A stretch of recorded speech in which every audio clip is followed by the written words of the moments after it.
খেজুরি বিধানসভা কেন্দ্রে প্রার্থী নির্বাচনকে কেন্দ্র করে বিজেপির অন্তরে বিদ্রোহ চরম আকার নিয়েছে। বৃহস্পতিবার শুরু হয় এই অসন্তোষ শুক্রবার আরও জোরালো রূপ পায়।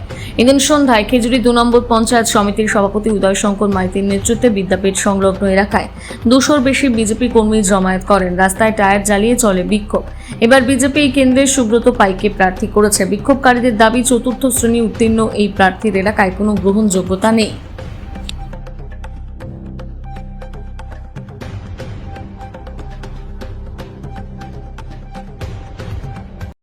খেজুরির মাটি মানে আন্দোলনের ঘাঁটি, সেক্ষেত্রে আপনারা পুরনো পোর খাওয়া বিজেপি, আপনারা আজকে যে আন্দোলন করছেন, আপনাদের মত থেকে আপনারা কি বলতে চাইছেন? আমার প্রথম কথা, ভারতীয় জনতা পার্টির যারা সংবিধানটা জানে না, তারা আজকের দিনে ভারতীয় সংবিধানের দায়িত্ব নিয়ে ভারতীয় জনতা পার্টিকে চালাচ্ছে।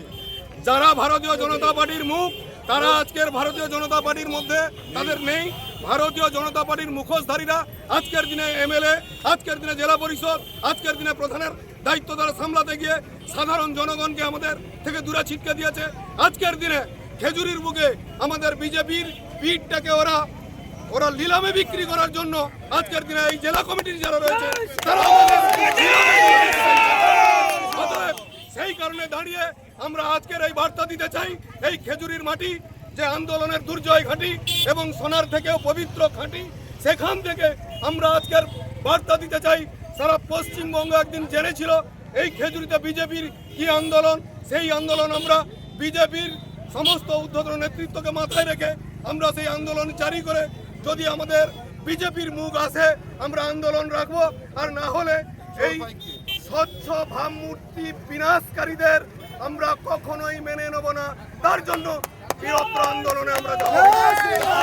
আচ্ছা, আপনাদের যে আজকে এই বিক্ষোভ মিছিলটা, এই যে বিক্ষোভ কর্মসূচি, এটা উদ্দেশ্য কি? দেখুন, আমরা বিজেপি করতে এসেছি রাহুল সিনহাজিকে দেখে, শ্রমিক ভট্টাচার্য, দিলীপ ঘোষেদের মতো নেতাকে দেখে, অন্য কোনো আগড়াকে দেখে বা আমাটিকে দেখে পার্টি করতে আসিনি। মনে রাখবেন, কড়াকড়িভাবে আমরা হুঁশিয়ারি দিতে চাই, কাঁথি সাংগঠনিক জেলার বর্তমান যিনি সভাপতি আছেন, আমরা কাল থেকে মাঠে বৃহত্তর আন্দোলনে নামবো। এই নর্দমার কিটকে না যদি অবিলম্বে চেঞ্জ করেন, খেজুরিবাসী কি তামাম আগুন কাল থেকে মাঠে আমরা প্রবেশ করে বুঝিয়ে দেবো যে রাস্তায় ছুটতে ছুটতে রাজনীতিটা করি।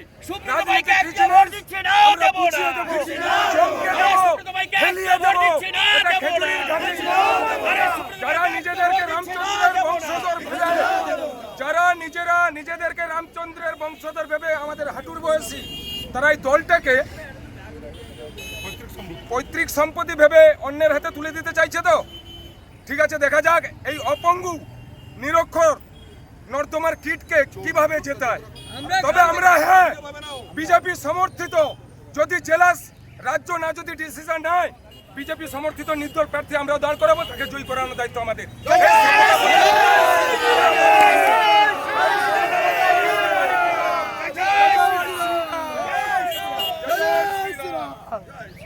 আবেদন নয়, আমরা জবাব চাইছি।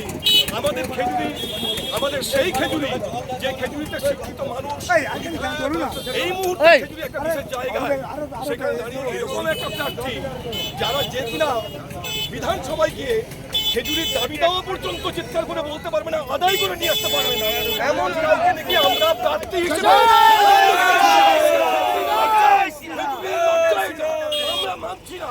এই আমাদের বিজেপি, এই ভাবনাটা আমাদের আবেগ, আমাদের ভালোবাসা, আমাদের এগিয়ে যাওয়ার, আমাদের এই আমরা দলের প্রতি আনুগত্য রেখে, দলের প্রতি দায়িত্ব নিয়ে শুধু চাইছি আমাদের আমাদের অবিলম্বে এই অনুপযুক্ত ও স্বচ্ছ প্রার্থীকে চেঞ্জ করে দেওয়া হবে।